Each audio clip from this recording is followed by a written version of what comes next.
But going forward, do you think vaccine is the answer to coronavirus? You have let this be the last question. Okay, let me answer this in a nuanced yet concise kind of way. So, vaccines, I know we mostly go to vaccines because we think it's going to fix it. If everyone is vaccinated, everyone has immunity, no one is going to have the problem. Vaccines take years and years to develop. For us right now, the virus itself is new. We don't fully understand how the virus works. We also don't fully understand what the immune response fully is to the virus. We know that it triggers off some T cell kind of response, which is your body's innate immune response to pathogens that are extracellular from outside of your cells. Right. We also know that vaccines are of many different kinds.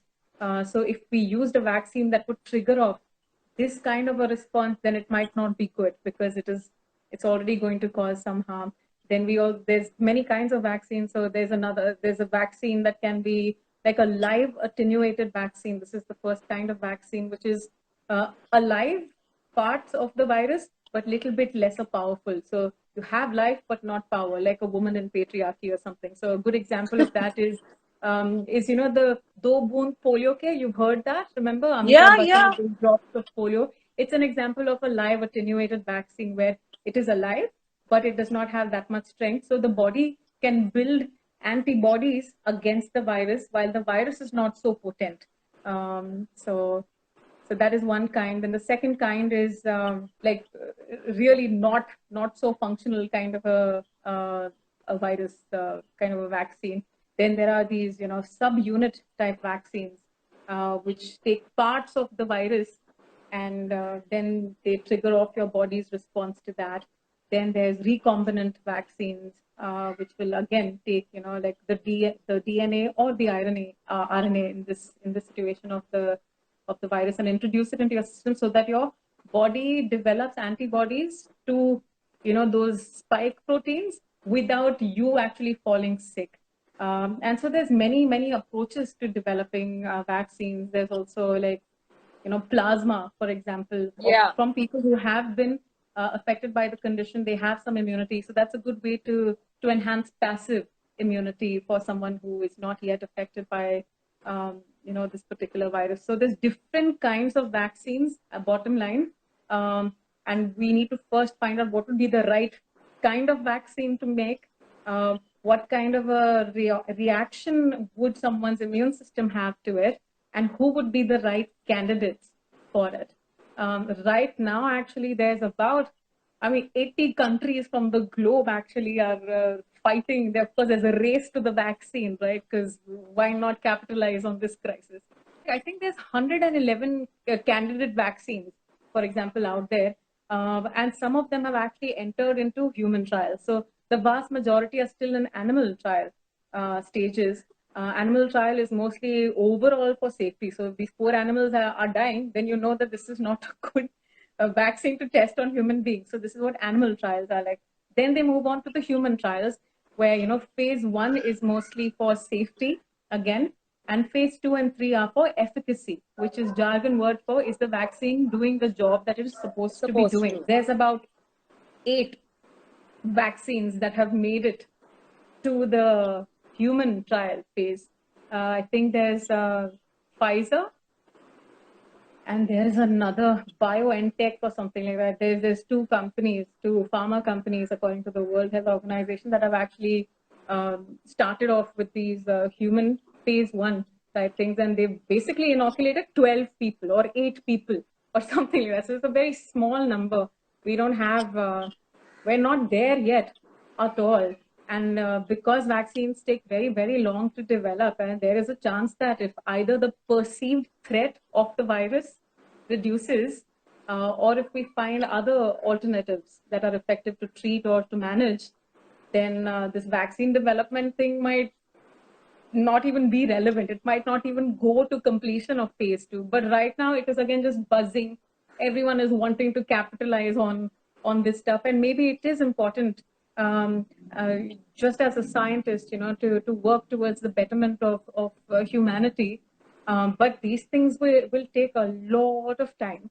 It's not going to happen anytime soon. And by the time we develop a vaccine, maybe we will already have other ways to take care of this, Right, or the right. pandemic itself wouldn't be relevant because you know what, that coronavirus may have mutated again. And then Yeah, yeah. So the common assumptions are it'll take about 8, 9 months, or 16 months, or 2 years. no, no, no. Nothing can be said. I would say, I mean, it takes time to understand how a human body would respond in terms of immune response to a Correct. vaccine. And that takes years of research. I mean, most of these clinical trials will, 8 to 10 years is not uncommon. This is what I have to say. Wow. Yeah. Wow. Yeah. Okay And then. so vaccines are being developed for the companies that are willing to take the risk of developing this. They really are taking a risk because there is so much pressure from the public, you know. But if you speak to a virologist, if you speak to a pharmacist, they will tell you exactly timelines of first identifying the type of vaccine, which of those four types is most appropriate, and what is the immune response going to be. Because if you have a live attenuated vaccine, then what if it causes the illness instead of just triggering, you know? So we have to figure out what is the right kind of technique, and then who are the right candidates for this. Go on, you had a question. No, no, no, no, no. Please finish, and then I'll. No, and that's it. And then, you know, the animal studies need to be finished. Then we have to go to human trials. And we are just about beginning phase one. Um, This is this is priceless and invaluable information you have shared that no one else has shared, because yeah. the news doing the rounds, again, like I said, common assumptions and whatever forms of news we have access to, and whatever it is that we are um, willing to believe, depending on the situation we are in right now, because everybody is being very optimistic, which is good, that we'll be out of this very soon. Just give it 3, 4 months, we'll be all okay. I think my learning from this information that you've just shared, and coming from an expert that I completely trust, is that I am not going to take any vaccine that is coming this year.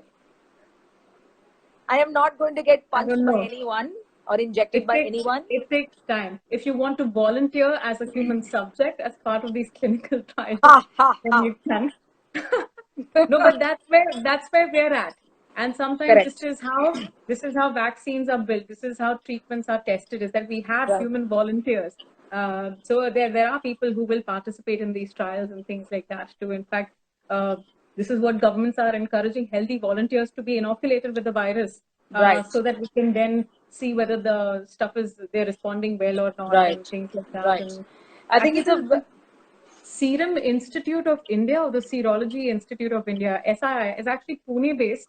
Yeah. Yeah. They're also working on stuff. And actually, I don't know if most people know this, but 80% of the world's vaccines come from there.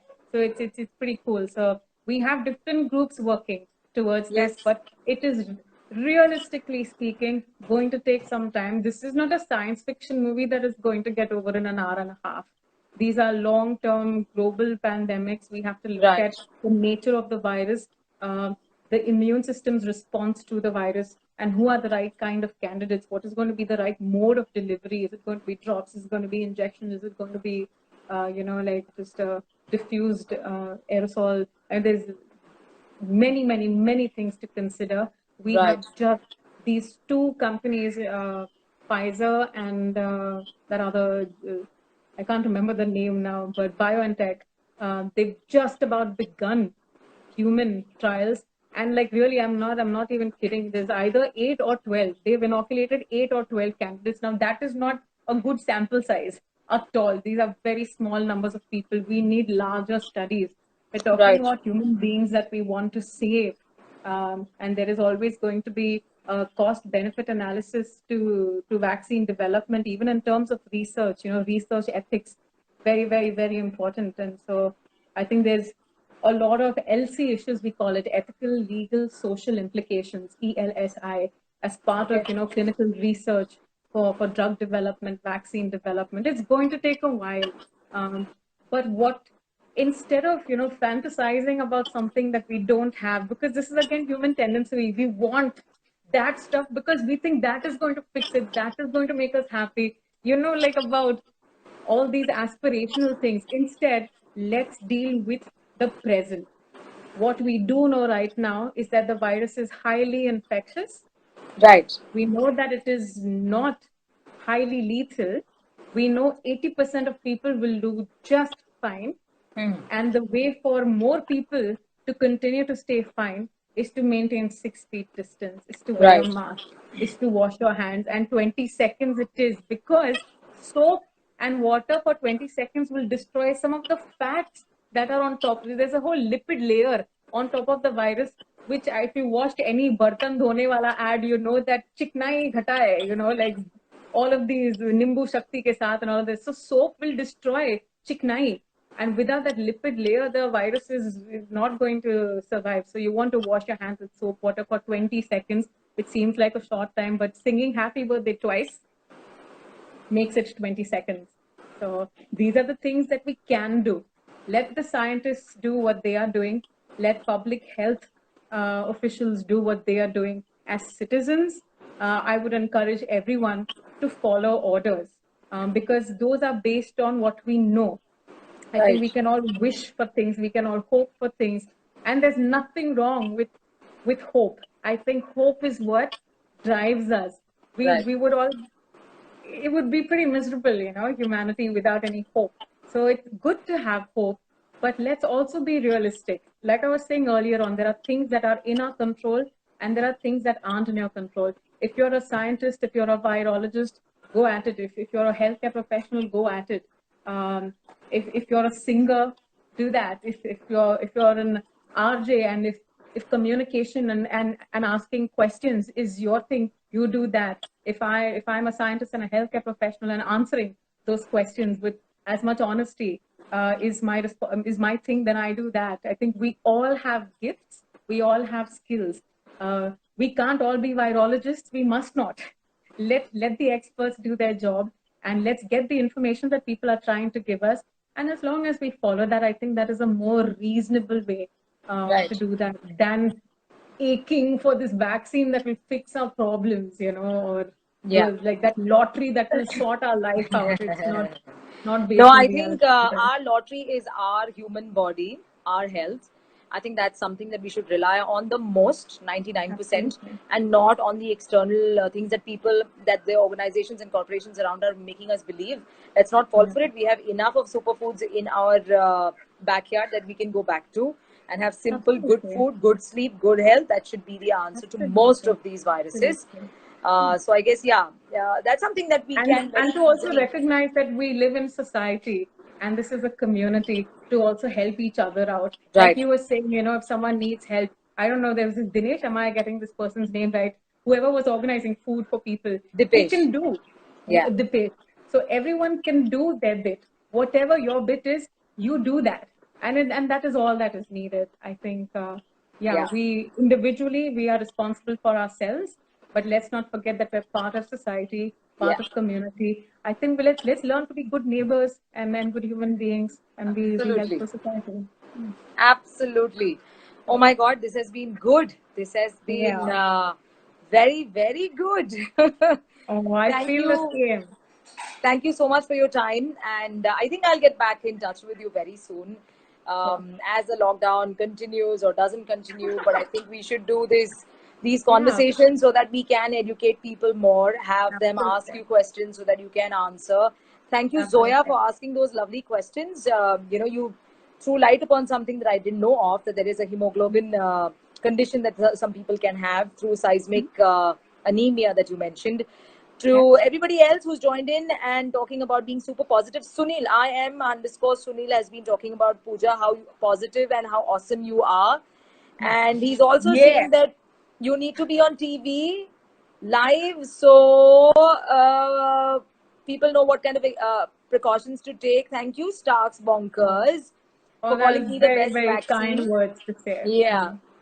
And Anisha, of course, thanks for the conversation. The only vaccine Stark says, he names me, but before that, he says, stay safe and stay home. That is true. I guess we should continue following the orders. There are a lot of things that we can keep our minds off negativity by and with. So let's focus on that and focus on these kind of conversations. These are Absolutely. enlightening conversations, and we should have more often of this. And guys, who if you've just joined in and you didn't know what kind of conversation we've had, then we've had it for over like close to 2 hours now. It will be Wow. in my stories for a good 24 hours, both these conversations. Please get on to story. It's going to be there for 24 hours for now. Check it out. Check all the questions she's answered. This is Pooja Ramachandran, top notch genetic counselor. She's just the best. Map My Uh, Genome. She's the VP. You should look it up too to find out all the other services that they do when it comes right. to genetic testing. And also, like she says, they might soon come up with the COVID-19 testing kits too. So that's great news. Also, thank Yeah. you so much, Pooj. Thank you so much for having me, Annie. This has been always fun to have conversation. And thank you, all of you guys, for joining in. And don't forget to look this up if you're looking at this later on or whatever. Then this is pointless to say this right now because people who are looking at it later on, they will have had to. Okay, bye.